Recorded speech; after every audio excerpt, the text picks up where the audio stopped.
रजबुल मुरज्जब की आखिरी दिहाई चल रही है और यजीद तख्त नशीन होता है। मदीना मुनव्वरा में यजीद के कारिंदे पहुँच के गवर्नर मदीना को इस बात का पाबंद बनाते हैं कि उन लोगों की बैत यजीद के नाम पे ली जाए जो लोग यजीद की बैत करने से फ़िलहाल बिल्कुल खामोश हैं, ये जिनके बारे में उम्मीद है कि वो बैत नहीं करेंगे।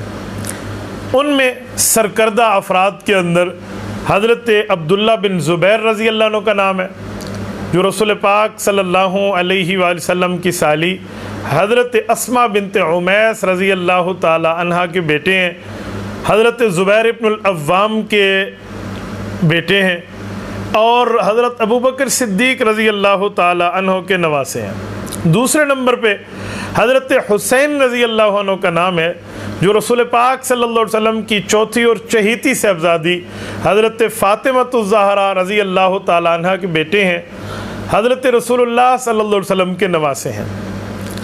गवर्नर मदीना इन दो हज़रात को बुलाकर बैत करने की बात करता है। हज़रत अब्दुल्ला बिन ज़ुबैर रज़ी अल्लाह ने तो अपने तरीके से टैकल कर लिया और वो वहीं से किसी तरीके पर बात करने के बाद तशरीफ़ ले गए, बैत नहीं की। हज़रत इमाम हुसैन रज़ी अल्लाह को रात की तन्हाई में बुलाया गया तो हज़रत इमाम हुसैन ने पहले तफक्कुर किया, इस पर सोचा कि रात के इस लम्हे मुझे बुलाने का मतलब क्या है। तो हज़रत इमाम हुसैन अपनी फ़िरासत हुसैनिया से इस नतीजे पर पहुँचे कि कहीं हज़रत अमीर मुआविया रज़ी अल्लाह अन्हु की वफ़ात हो गई होगी और यजीद तख्त नशीन हुआ है और उसकी बैत के लिए मुझे बुलाया जा रहा है। ठीक है, मैं भी निमट लूँगा। ये तय फरमा कर यहाँ से उठे और जब गवर्नर मदीना के पास पहुँचे हैं, उससे गुफ्तगू हुई है तो उसने हज़रत मुआविया रज़ी अल्लाह अन्हु की वफ़ात और यजीद की तख्त नशीनी की बात की। हज़रत मुआविया रज़ी अल्लाह अन्हु की वफ़ात पे हज़रत इमाम हुसैन रज़ी अल्लाह अन्हु ने इन्ना लिल्लाहि व इन्ना इलैहि राजिऊन पढ़ा, ताज़ियत पेश की, दुआए मग़फ़िरत पेश की, तरक्की दरजात के लिए दुआएँ पेश की। और जब यजीद की बैत की बात आई तो हज़रत हुसैन ने पूछा कि गवर्नर साहब, आपको क्या लगता है कि मुझ जैसा आदमी यहाँ तन्हाई में बैत कर लेगा?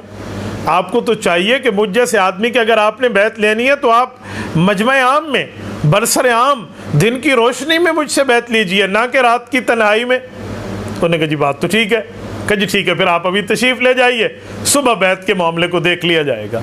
हज़रत इमाम हुसैन रज़ी अल्लाह ने जो बात फरमाई है कि किसी किस्म का कोई झूठ नहीं है, अपने रुतबे, मकाम, मर्तबे, हैसियत, वैल्यू और दर्जे को देखकर बात फरमाई कि हुसैन इब्न अली रज़ी अल्लाह अन्हु जैसा शख्स क्या तन्हाई में बैत करता फिरे। रात रात हज़रत इमाम हुसैन यहाँ से सफ़र फरमाते हैं और मक्कातुल मुकर्रमा निकल जाते हैं। सुबह जब हज़रत इमाम हुसैन रज़ी अल्लाह के बारे में पूछा गया, एक दो दिन तो खामोशी छाई रही कि शायद इधर शायद इधर। जब पता चला कि वो तो अपने अहल व अयाल को लेकर यहाँ से तशरीफ़ ले गए हैं तो अब इन्होंने अपने कारिंदे भेजे कि यार तलाश करो जी क्या हो गया है। हज़रत इमाम हुसैन रज़ी अल्लाह अन्हु मक्का मुकर्रमा के पास चल पड़े थे। इनकी तलाश से होते होते जब ये तलाश और सर्च से निकलते हैं तो इमाम हुसैन मदीना मुनव्वरा से मक्का मुकर्रमा में दाखिल हो चुके हैं और मक्का मुकर्रमा तो दारुल अमन है। हज़रत अब्दुल्ला बिन ज़ुबैर भी मक्का मुकर्रमा आ चुके हैं। यजीद की बैत बिल्कुल नहीं की, इसका इनकार कर दिया है। उसके बाद यजीद ने गवर्नर मदीना को माज़ूल किया। अम्र इब्न सईद अशदक जैसे जालिम शख्स को वहाँ से मक्का मुकर्रमा भेजा 400 सवार लेकर कि जाओ इनको पकड़ के लाओ, फ़लाँ करो फ़लाँ। जब ये मक्का मुकर्रमा आए तो इन्हें समझ आया कि हमारा पाला किससे पड़ा है और शर्म के मारे अपने मुंह नीचा करके वापस चले गए कि यार मक्का मुकर्रमा में दारुल अमन है, बलदुल अमीन है, पुरअमन जगह है जहाँ चींटी तक को मारने की इजाज़त नहीं है, जहाँ इशारे के साथ भी आप हालत एहराम में किसी को मार नहीं सकते, किसी जानवर का शिकार नहीं कर सकते। वहाँ हम नवासे अबू बकर और नवासे रसूल के लिए आ गए हैं, यार क्या मामला। बहरहाल ये वहाँ से वापस हुए। हज़रत अमीर मुआविया रज़ी अल्लाह अन्हु की वफ़ात रजब में थी तो रजब का एंड था। रजब के बाद शाबान आया है, शाबान के बाद रमज़ान है, रमज़ान के बाद शव्वाल है, शव्वाल के बाद ज़ुल्क़ाद है, ज़ुल्क़ाद के बाद ज़ुल्हज्ज है। ज़ुल्हज्जा में हज़रत इमाम हुसैन रज़ी को यहाँ से सफ़र है 5 माह तक हज़रत इमाम हुसैन मक्का मुकर्रमा में मुकीम है। दुनिया ज़ियारत के लिए आ रही है, लोग मिल रहे हैं। हज़रत इमाम हुसैन रज़ी अल्लाह तआला अन्हु के एक हल्का इरादत बढ़ रहा है, तो कूफा के चंद जालिम बेवफाओं के इमाम, जिनके माथे पर बेवफाई का बदनुमा दाग है और ता क़यामत इनके चेहरे पर यह निदामत और बेवफाई का दाग रहेगा, इन्होंने खतूत लिखे हैं, इन्होंने ऑफ़र पेश किए, इन्होंने वफूद भेजे हैं, डेलीगेशन का तांदा बन गया है। इमाम हुसैन रज़ी अल्लाह अन्हु, हमने सुना है आपने यज़ीद की बैत का इनकार किया है, आप आइए हमारी क़यादत कीजिए, आप आइए कूफा तशरीफ़ लाइए, आप आइए हमारी रहनुमाई कीजिए, हमें शरई मामलात में समझाइए और हमारी सरपरस्ती फरमाइए।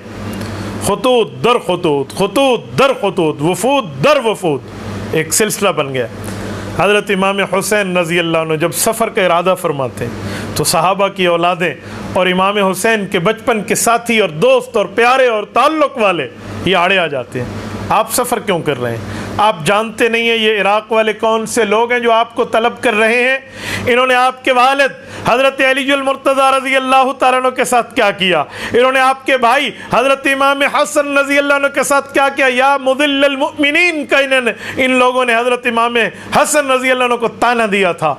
इन्होंने इमाम हसन के नेज़े के साथ इनके रान पर हमला किया था और ज़ख़म दिया था। वजह हज़रत इमाम हसन रज़ी अल्लाह ने अल्लाह के रसूल सल्लल्लाहु अलैहि वसल्लम की पेशन गोई को पूरा करते हुए अपने वालिद हज़रत अलीजुल मुर्तज़ा की तरफ से उनकी शहादत के बाद बतौर जानशीन हज़रत अमीर मुआविया रज़ी अल्लाह अन्हु के साथ बैत की है, हाथ में हाथ देकर सुलह की है। उसकी पादाश में इन कूफियों की नज़रें फिर गई, इन कूफियों के लहजे फिर गए, इन कूफियों के कौलो करार एक जगह नहीं रहे। आपको नहीं जाना चाहिए, हुसैन इब्न अली रज़ी अल्लाह अन्हु आपको नहीं जाना चाहिए। हज़रत अब्दुल्ला बिन अब्बास हैं कहने वाले, हज़रत अब्दुल्ला बिन उमर हैं कहने वाले, हज़रत अब्दुल्ला बिन ज़ुबैर हैं कहने वाले, सहाबा किराम की औलादें दरमियान में आ गई। इमाम हुसैन रज़ी अल्लाह ने अपना इरादा मुलतवी किया, पूछा अच्छा बताओ क्या हाल है? ये कहते हैं हमें दीनी बातें बताओ, ये कहते हैं हमें दीनी रहनुमाई बताओ। आपने यज़ीद की बैत नहीं कीजिए, हमारे पास आइए। अगर मैं न जाऊं, ये कहते हैं कल क़यामत में हम आपका नौज़ुबिल्लाह गिरबान पकड़ेंगे। मैं अल्लाह को क्या जवाब दूं? हज़ारों आदमी मुझे अपनी दीनी रहनुमाई के लिए तलब कर रहे, मैं न जाऊं? सहाबा कराम ने अर्ज़ किया इमाम हुसैन रज़ी अल्लाह अन्हु, हमें आपका खून अजीज़ है, हमें आपकी जान अजीज़ है, हमें आपकी इज़्ज़त और एहतराम अजीज़ है। आप एक काम कीजिए, एक नुमाइंदा भेज दीजिए, वो वहाँ जाए, इनको परखे, इनको समझे, इनको सर्च करे, इनकी तहकीक करे और उसके बाद मामला वाज़े हो कि लोग आपके साथ मुखलिस हैं या मुनाफिक हैं, ये ऊपर ऊपर से हामी भर रहे हैं या अंदर से भी आपके साथ हैं। कि जी बिल्कुल बहुत अच्छी बात है, भेज देना चाहिए। हज़रत अकील रज़ी अल्लाह अन्हु, हज़रत अलीजुल मुर्तज़ा के भाई हज़रत हुसैन रज़ी अल्लाह अन्हु के चचा जान हज़रत अकील के बड़े बेटे हज़रत मुस्लिम इब्न अकील रज़ी अल्लाह अन्हुमा को भेजा जाता है, बतौर जानशीन भेजा जाता है, बतौर एम्बेसिडर भेजा जाता है, बतौर सफ़ीर भेजा जाता है, बतौर नुमाइंदा भेजा जाता है। और ये कूफा तशरीफ़ ले जाते हैं, वहाँ के माहौल को देखते हैं, साजगार माहौल है। उस वक़्त वहाँ के जो गवर्नर थे वो नौमान इब्न बशीर रज़ी अल्लाह अन्हु थे, अजीम साहबी रसूल हैं, लोगों के साथ बड़ा अच्छा बर्ताव है, बड़ा ताल्लुक़ है। उनमें कूफियों ने अच्छा एक रहन सहन का सामान रखा हुआ है और इनने ख़त लिखे और ये सारे गए तो हज़रत हुसैन के नुमाइंदे के हाथ में हाथ देकर बैत की।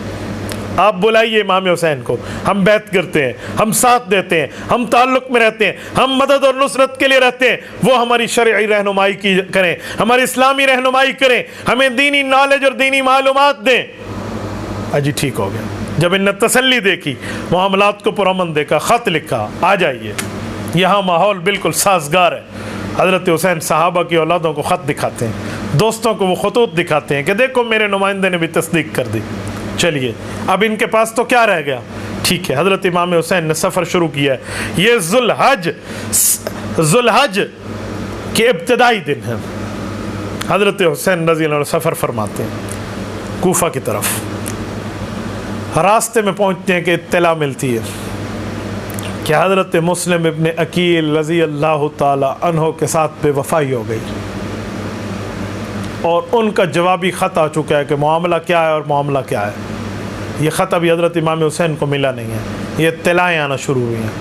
सफ़र अभी जारी है, आल औलाद साथ है, करीबी इलाकों वाले जो साथ चलते गए वो चलते गए, मिलते गए, बस्तियों वाले भी साथ चलते गए, जिस इलाके से गुजर हुआ कुछ लोगों का मजमा भी साथ चल पड़ा। एक जगह जाकर इत्तला आती है कि हज़रत मुस्लिम इब्न अकील रज़ी अल्लाह अन्हु शहीद कर दिए गए। उफ़, हज़रत इमाम हुसैन रज़ी अल्लाह अन्हु गोया अनहोनी हो गई, नागानी आफत टूट पड़ी। हज़रत इमाम हुसैन रज़ी अल्लाह जब ये बैठ कर बात सुनी है, इस पर मशवरा किया कि अब क्या किया जाए, क्या सफ़र मुलतवी कर दिया जाए। तो आले अकील खड़े हुए, हज़रत अकील रज़ी अल्लाह अन्हु करीबी रिश्तेदार कि इमाम हुसैन आपका भाई था, हम भी उसके करीबी हैं, क़िसास लेना चाहिए, बदला लेना चाहिए, मज़लूम शहीद कर दिया गया, हमें तो जाना है, हम तो वापस नहीं होते। हज़रत हुसैन रज़ी अल्लाह अन्हु फरमाते हैं, बस्तियों वाले जो साथ चले हो तुम वापस चले जाओ, हम आगे जा रहे हैं। मामलात इस हद तक पहुँचे हैं, कुछ लोग हैं वो हट गए हैं, अहले बैत का काफ़िला चल पड़ा है। इमाम हुसैन पहुँचते हैं, मकाम ज़ुबाला पे पहुँचकर मालूमात होते हैं, इसको ज़याला भी कहते हैं, ज़ुबाला भी कहते हैं। यहाँ पर पहुँचकर इससे पहले फरजदक से मुलाकात है। वो कहते हैं कूफियों के हालात बदल चुके हैं, क्योंकि कूफा में उस गवर्नर को तब्दील कर दिया गया है जो सहाबी रसूल थे। अब इब्न ज़ियाद जैसा जालिम कूफा पे मुसल्लत है। कूफियों ने आपके साथ जो बात की थी वो इब्न ज़ियाद की गवर्नर होने के बाद उनने बातें बदल दी हैं। बज़ाहिर उनकी ज़बानें आपके साथ हैं और उनकी तलवारें इब्न ज़ियाद के साथ हैं, आप मत जाइए। इमाम हुसैन को सफ़र है, आगे इब्न ज़ियाद का नुमाइंदा हुर 1000, एक रिवायत में 4000 बंदे लेकर पहुंच गया है। आप चलिए इब्न ज़ियाद के पास। मैं क्यों जाऊं? आप उसके हाथ में हाथ देकर बैत करें। वाह, क्या ऑफर पेश कर रहे हो। जिस शख्सियत ने मदीनतुर रसूल में इमाम हुसैन ने यजीद के हाथ में हाथ देकर बैत करने की ऑफर को एक्सेप्ट नहीं किया, इब्न ज़ियाद की हैसियत कि इसके हाथ में इमाम हुसैन बैत करेंगे, ये कैसे हो सकता था। फरमाया जी नहीं, मैं तो कूफियों की दावत पर आया था, अगर उनके दिल बदल चुके हैं तो मैं यहाँ नहीं आता। उसने कहा जी ठीक है, आप वापस जाते हैं, मैं आपको वापस नहीं जाने देता, मुझे हुक्म है कि मैं आपको इब्न ज़ियाद तक लेकर चलूँ, लिहाजा ऐसा है मैं आपके साथ साथ चलता रहूँगा। मैं वापस ख़त लिखता हूँ, फिर देखते हैं। उधर ख़त लिखा गया, वापस जवाब आया जी ये कर दें, जी वो कर दें। इसी अस्ना में हुर को कुछ मालूमात होना शुरू हो गई थी। वो जो लश्कर लेकर आया था कि इमाम हुसैन को जो नक्शा हमारे सामने पेश किया गया वो तो नहीं है, यहाँ तो अखलाक है, यहाँ तो एहतराम है, यहाँ तो आदाब है, यहाँ तो कदर है, यहाँ तो मंजिलत है, यहाँ तो रुतबे मकाम और दर्जे और तकवा का आला मामला चल रहा है, और तहारत की बुलंद चोटियों पर मौजूद आले रसूल का काफिला। हुर के मामलात बदले, वो मसालिहत की तरफ रहा, लेकिन वहाँ से जो बात आई है जी ये कर दें, जी वो कर दें, इब्न ज़ियाद की तरफ से नहीं, इस पर सख्ती कर दें। हज़रत इमाम हुसैन ने जवाब में 3 बातें पेश फरमाई हैं। नंबर 1 कि मैं जहाँ